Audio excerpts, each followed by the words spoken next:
This $600 comic collection I just picked up had some big Bronze Age and copper keys. The holy And some people are gonna get mad about it. What is up, guys? Welcome to the Paper Chase channel. My name is John, wearing a frontwards hat. I'm throwing everybody off. Oh my God, he's wearing a hat frontwards. Let's talk about it.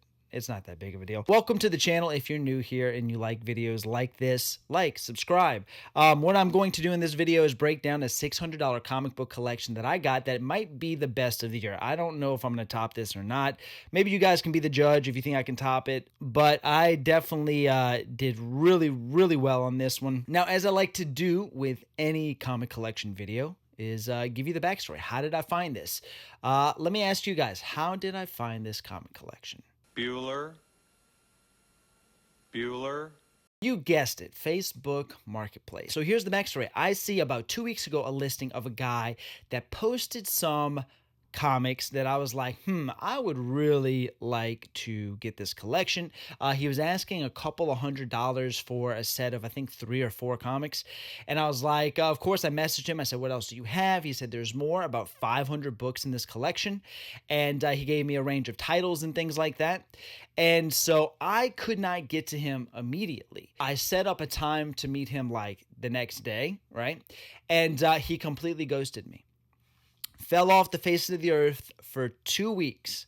And now I'm thinking to myself, wow, that's it. I lost it. Somebody else is definitely going to get this, especially if they saw that video there that he posted about what's in this collection. Sure enough, 2 weeks passed by. I see another post that had some different books in it. And I see a couple of books in these newer photos that are of interest as well. And it turns out it's the same seller. I messaged the guy, said, hey, remember me? I still want to buy all these comics from you. And he had a listing price of what he was asking for. And so this time, for whatever reason, he was very responsive and we set up a meeting spot. Now, this guy is probably an hour and a half from where I live. I live in New Orleans. He's in Gulfport, Mississippi. So what's his story behind the comics? So according to him, he got them from his cousin who had passed away. This guy had a bunch. He was very secretive about his property. He lived in like this little kind of like trailer-esque thing, but he had like a lot of storage stuff going on. And he said he dabbled in storage units. Now get this. He went to this local comic shop slash collectible shop, right? Near the mall in Biloxi. And he went there to try to sell these books. And he went there twice. Now, when you see this collection, you're going to be like, how stupid are these people in this shop? It just shows you what pure greed and ignorance, what you can miss out if those two meet each other. So these people, first time, offered him $20. Now, this is a girl was working the shop, and she looked at him, she's like, oh, the Spider-Man, you got some Spider-Man in here. That's nice. You know, she's like, we'll give you $20 for all 500 comic books. This is a comic shop, comic collectible shop. Something I guess he posted on Facebook Marketplace and he didn't get any bites, which is very odd. And then he goes back. This time the manager was there. Then the manager goes through more of the books and the manager doubles down on the $20 for all of these 500 books. When I show you what is in here, you're going to be like, this shop is under terrible ownership. They're going to run themselves into the ground.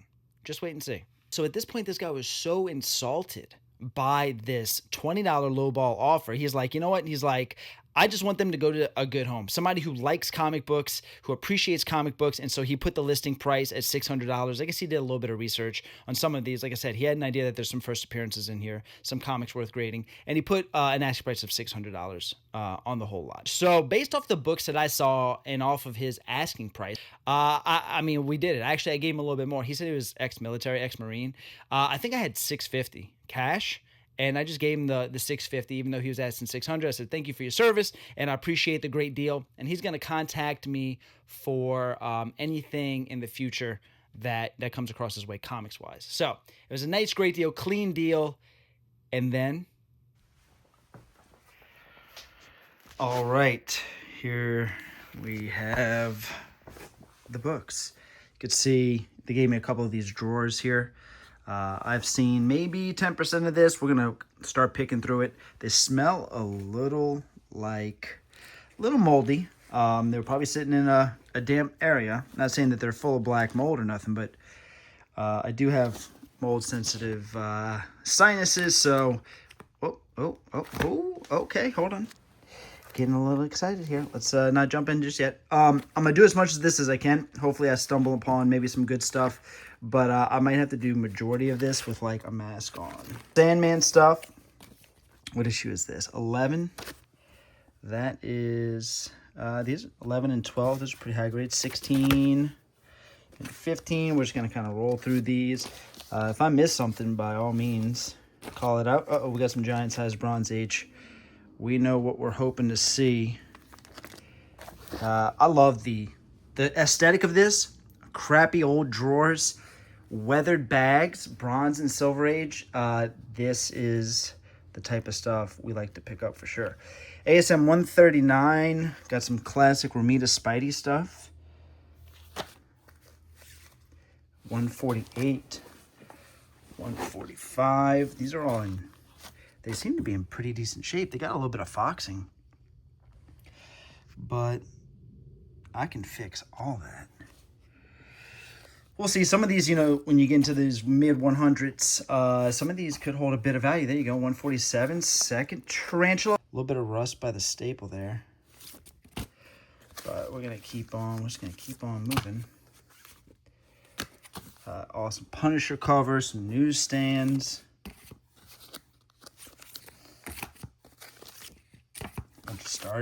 Star Trek,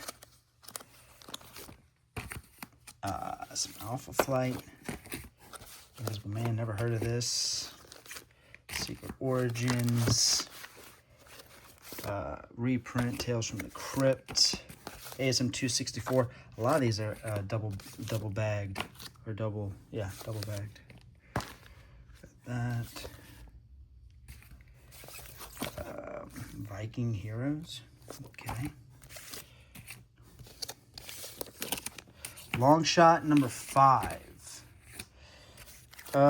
Is that first Mojo? I think. Wrong. It's number 3. Idiot. You know nothing. You know nothing. Editor John here to tell you you suck. Stop making YouTube videos. Have a nice day. And this looks like it's in really good shape. So like this, I'm saying they kind of smell a little mildewy, moldy. But if you look at a lot of the condition in the bags, they look in pretty good shape. Oh, got some Joe Kubert art. I love this cover. Tarzan 24. This cover is always cut terribly, but an incredible Joe Kubert shark cover.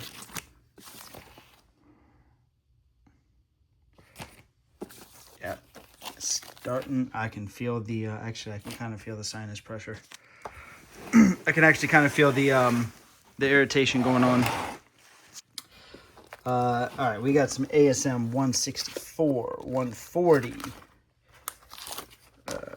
357, newsstand, who cares, 358.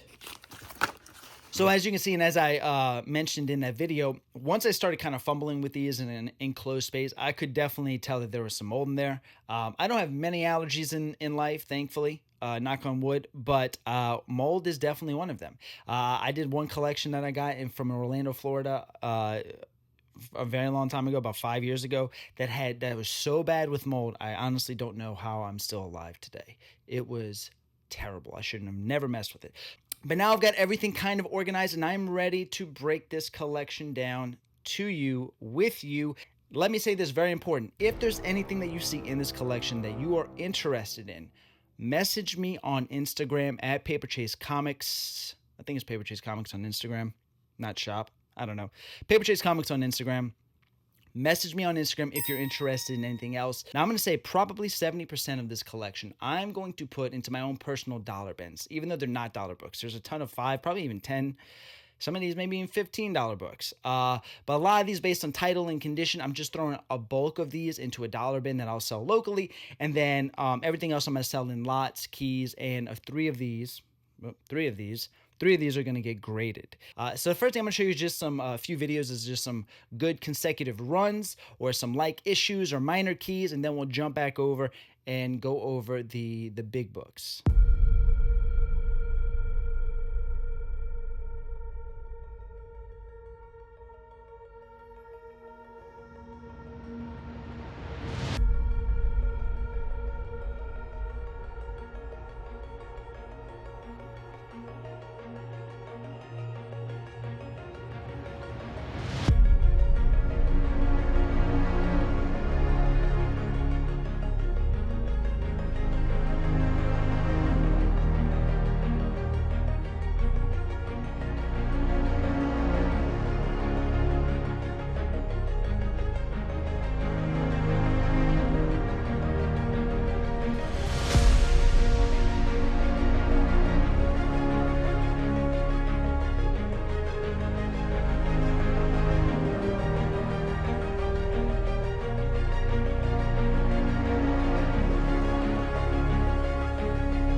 So all those minor keys are for sale. All those Phantom Strangers I'm going to sell as a lot.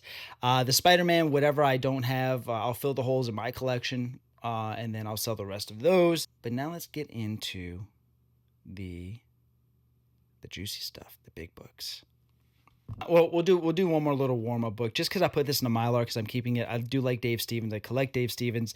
But this is Crossfire and Rainbow, issue number 4. Awesome Dave Stevens cover. Ooh, the lighting is good today. The glare is not too bad. Oh yeah, camera's on point. Lighting's on point. Good.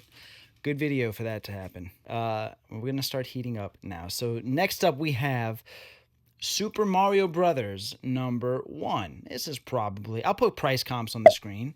This is the first ongoing series of the Super Mario Brothers. These are all early Valiant stuff. And you know, these are in pretty decent shape. We had a few Hulk books in there. We had this little McFarlane run here, Hulk 341,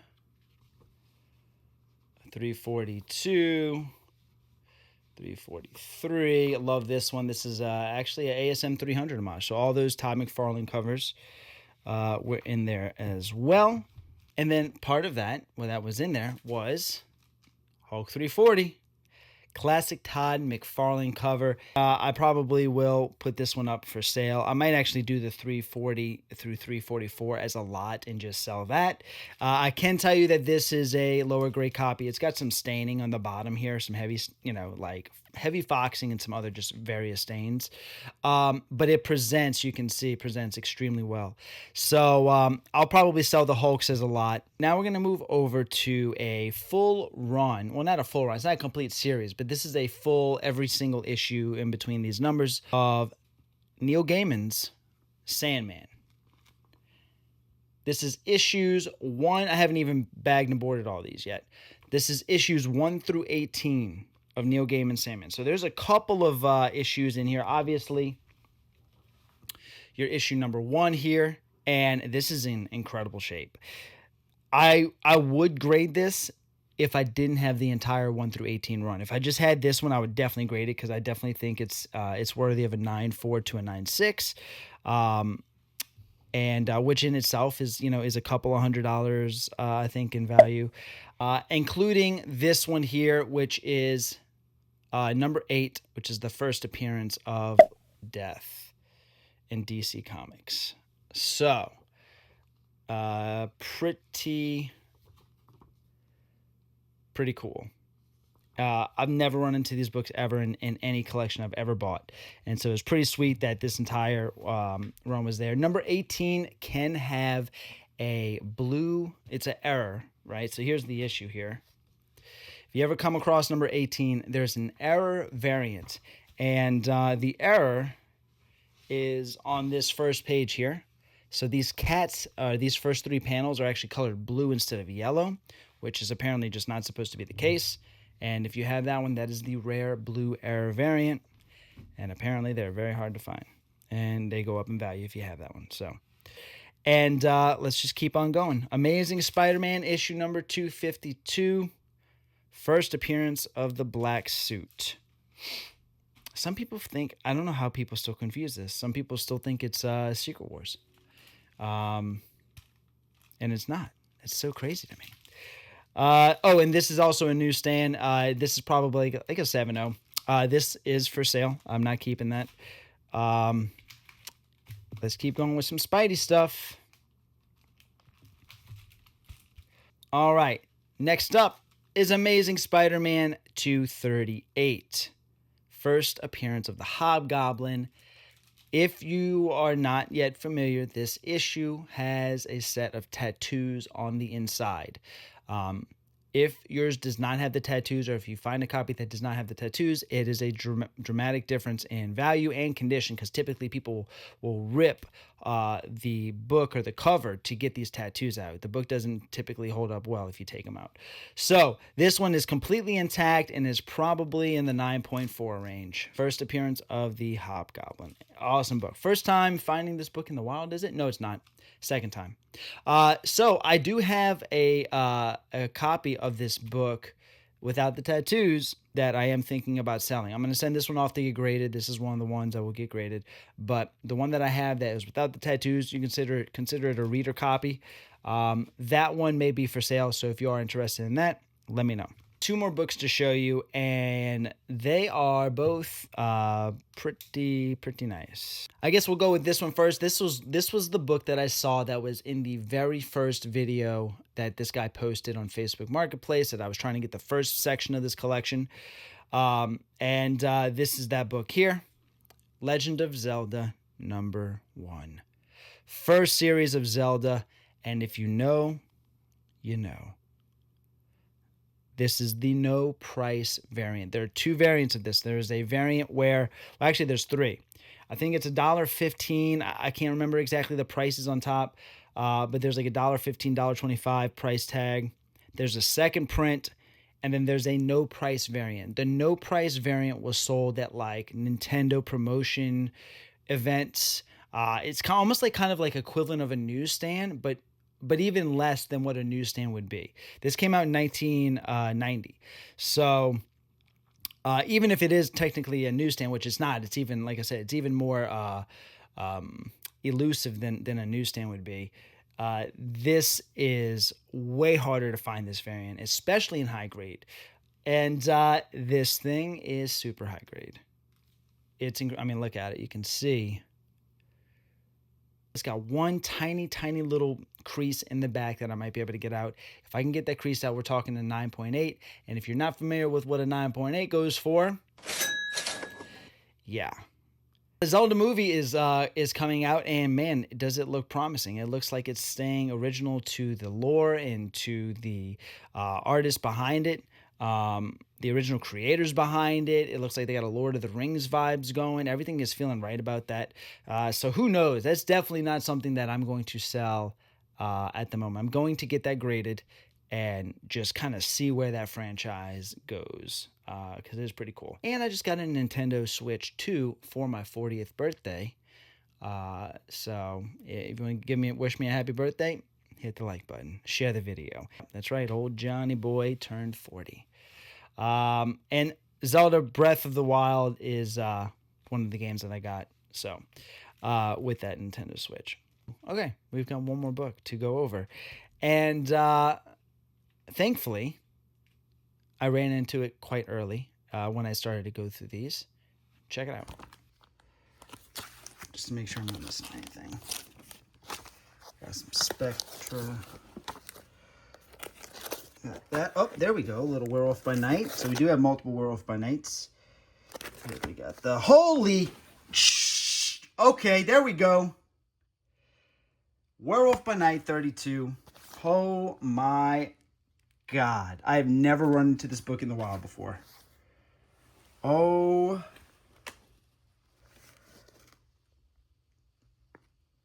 Oh my. All right. I'm going to put the phone down and look through this. Yep. Werewolf by Night 32, first appearance of Moon Knight.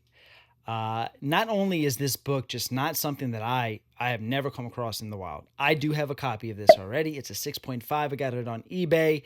That will now be for sale because this copy here is probably an 8.0, if I'm lucky, an 8.5, which is an incredible grade for this book. This was towards the later end of the Werewolf by Night run, and that Werewolf by Night around this time, this was not a highly printed book. I'm not saying this is a rare comic.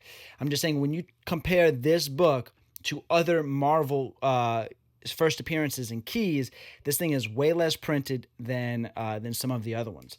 And not only that, it is always beat up. This book is just so hard to get in anything really above an 8.0. And I think this is right there. You can see how good it looks. It's got a few spine ticks and kind of heavier creases. It's got some foxing that I'll fix.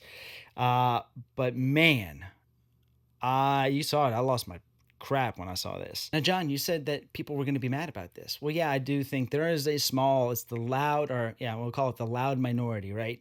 The loud minority that disagree with getting deals at good prices or collections at good prices. But yet again, those people are probably the same people that loves their comic shop to death. Look what the comic shop offered in this situation, $20 for all this. Can you imagine going through this as a comic book shop owner, to go through this collection and offer somebody $20? That's insulting. The guy was right to be insulted, and it's insane.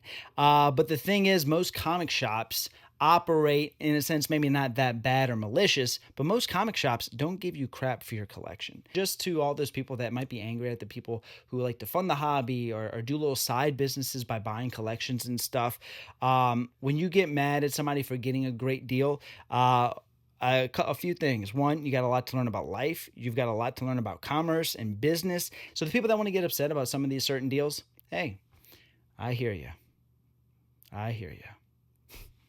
So again, like I said, I will happily pass these deals on to you, my comic friends and family community that we've built here on YouTube. And I love doing it, you know. Made a lot of people happy by going out, putting in the work, finding these things, obtaining them, and getting them to other people. It's actually a pretty fun thing to do. So that will do it for this one. Thank you guys so much for watching. See you on the next page.